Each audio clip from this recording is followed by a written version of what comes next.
Hi, and welcome to the Demand Drivers podcast. My name is Chris from Melotti Media. Hello, I'm Kristen Hancock from Fontaine's Watch. Hi, I'm Mike Sanders from Oddball Marketing. And in this episode, we're going to be discussing is networking worth it, which is a fantastic topic for what would essentially be very digital marketing people. Yep. But look, you know, we're living in a world of digital fatigue right now. And so let's discuss this. Networking is a big part of marketing. So throw in, Mike, start. You're a... I'm a 12-year veteran of networking in terms of groups, although I've probably been doing it even longer than that. So does it work? Absolutely. Yep. Yeah. The answer is yes. Yes. Absolutely. There you go. That's your answer. Right, done. But look, I think the question is, what extent does it work, and how do we make it work? Because I think that's the key. A lot of people listening and watching will be thinking, well, what do I do with this? Look, for me, I'm a member of as many as I possibly can. I think I'm part of 6 at the moment, from Chambers. So you're probably doing more than most, though. Definitely, yeah. So, like, for anyone who's going, oh my god, that sounds exhausting. But I'm exhausting. It is. When you've got Chris's energy, it's fine. Yeah. The rest of us, that's exhausting. But I'm finding that it's that connection, that presence. Yeah, I mean, people buy from people, Yep. market to people, people take services from people. So at the end of the day, networking connects you with other people. Yes. I certainly think it's just got to be part of your omni-channel approach. And that you've just said. So it's not the only thing you do, but it's certainly something that you must include. Yep, and like you said, like Kristen said, it's not. Don't think of it as this big pit. Like it's part of your marketing. So you've got your ads, you've got your SEO, you're doing your website, everything's there, and then networking is another function. Absolutely. Yeah. I think the biggest thing about networking is you've got to look at like what are the pros and the ways to get the most out of it. Yep. Yes. And that's often where people make the mistake. They kind of approach networking on, the common mistakes that we know is that they're hunting rather than farming. They're hunting with it. rather than farming. And the other big one is that they have a short-term focus on it rather than a long-term focus. Yeah. So they kind of go, I join a group, and then within the first week, I should start getting a whole bunch of referrals and opportunities. Leads, or they don't have goals as to what they're trying to achieve out of the networking. Agreed. And that's why they lead to that short-termism, because they haven't thought about what's this trying to do. And to me, networking is that the term itself says that you're creating a network, and to create a network, you've got to embed yourself in that network and use it and build And be relationships. proactive. And you don't get relationships just by turning up once or twice and seeing Agreed. people. So you've really got to spend time embedding that network, and as you say, Chris, being a member of different places, diverse. places where you think, I look at it and I think, it's not just about the audience I'm trying to potentially capture work from, but the audience that I'm trying to partner with as well. So and who's going to be there much at these broader events. than just,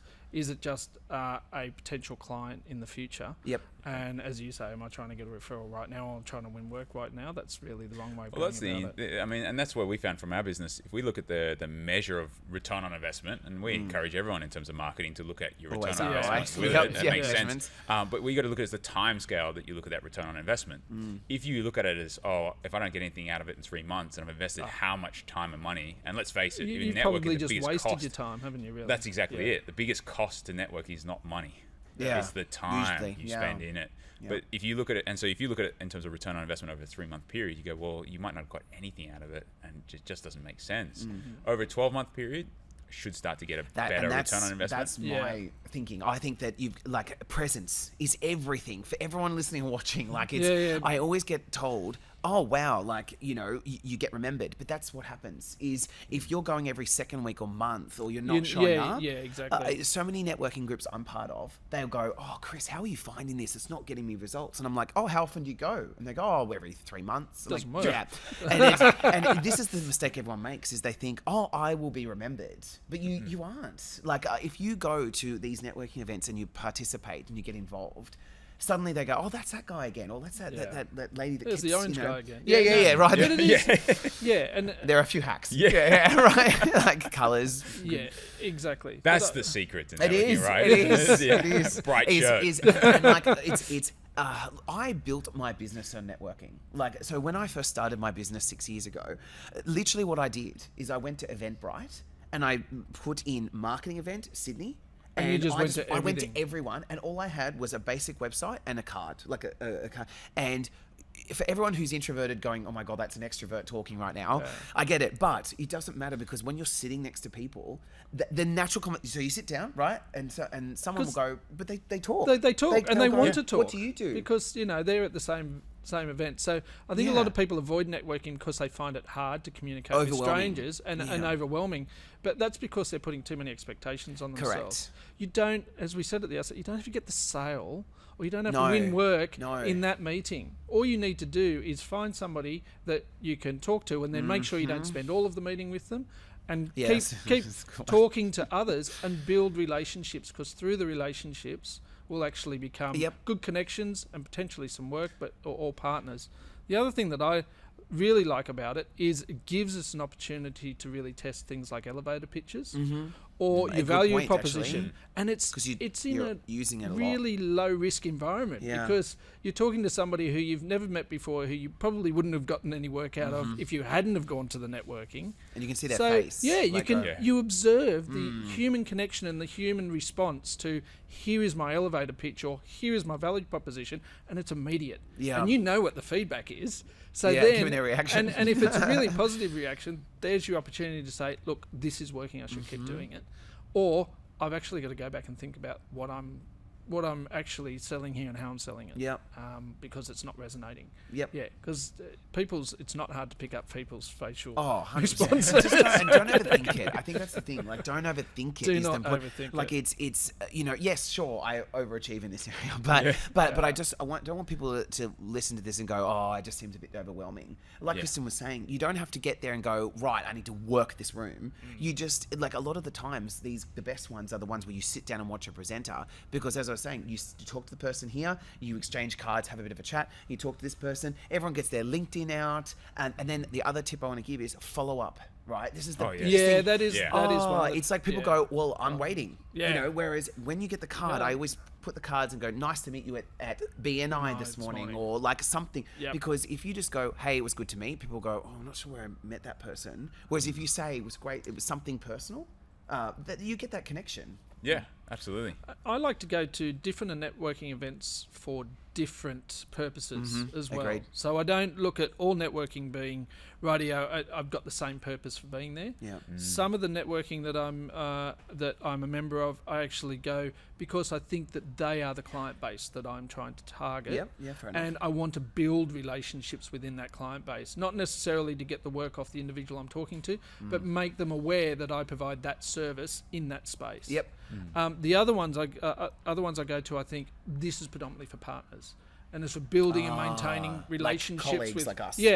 For building and maintaining relationships, having regularity of contact. And making sure that we're in the conversation of what's going on in your business and what's going on in the market, because that's going to impact me as well.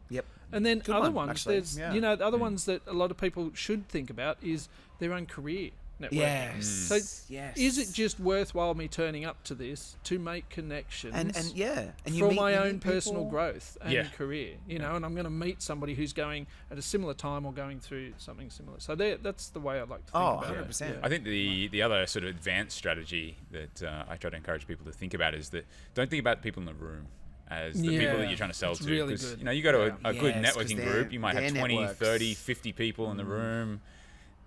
And if you think about how many great connections you can make at any one time with people, you're only making a couple of connections with people straight away. So the opportunity to sell is very narrow when you're only talking to a couple of people there. Correct. But if we think about more, rather than trying to sell to that person, all you're trying to do is pique interest and establish a connection and a potential relationship there, the opportunity is way more expansive with their network.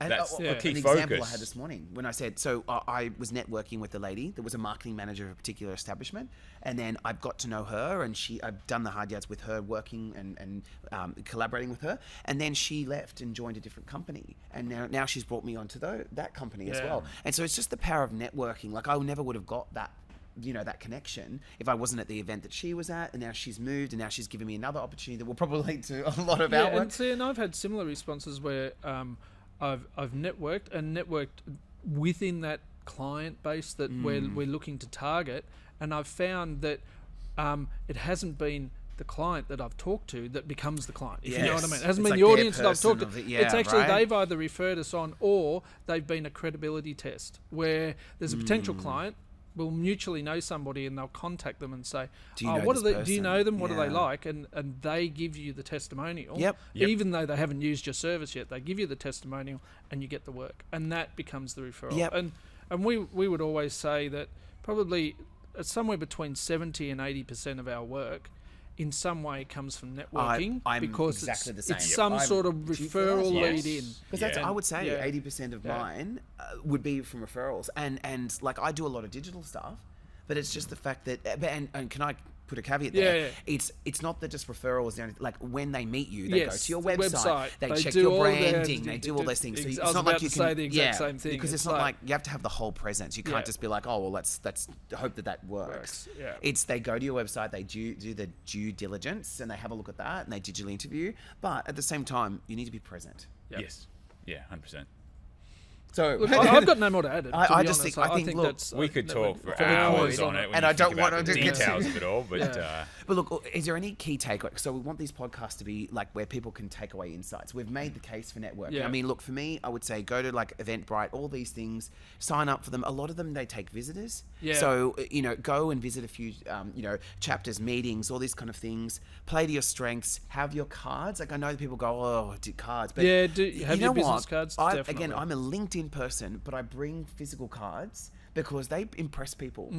You go there and they go, oh, like this day, just yesterday, they were like, oh, you've got a card. I was like, yep, it's same orange, same everything. But like, get involved, participate, but then don't go once off and go, networking isn't for me. Yep. Right? Go a few times, visit a few things, join up for a few. Like, I'm not a golfer, and I joined a golfing one. Stay with it for a while. Definitely stay with it for a while and test whether it's there, and understand why you're there. Yeah. So understand why you're at each different event, and have that goal, have that purpose, and I would say make sure it's part of an omni-channel approach, because it should be part of your whilst marketing. The person-to-person is where the referral comes, it's all of the other aspects that you do that really make it work. I think it's play the long game. Yes. You're there not just to turn up and kind of hope that you're going to get something straight away. Yes. When you're going to commit to it, because you'll get a lot more out of it in that proper commitment. And then for me, the bigger thing is the approach. Look at it from a farming, not hunting kind of approach. And then look at creating those connections that actually can lead to a lot more connections. And that's how you really amplify or leverage your efforts, and not selling to the room, but selling to the people that they know. Love it. Love it. Thank you guys. Thank you for joining us for the Demand Drivers podcast. So we were talking about, is networking worth it? The answer is yes. And please subscribe to our channel, watch all of our stuff, and we'll see you in the next episode.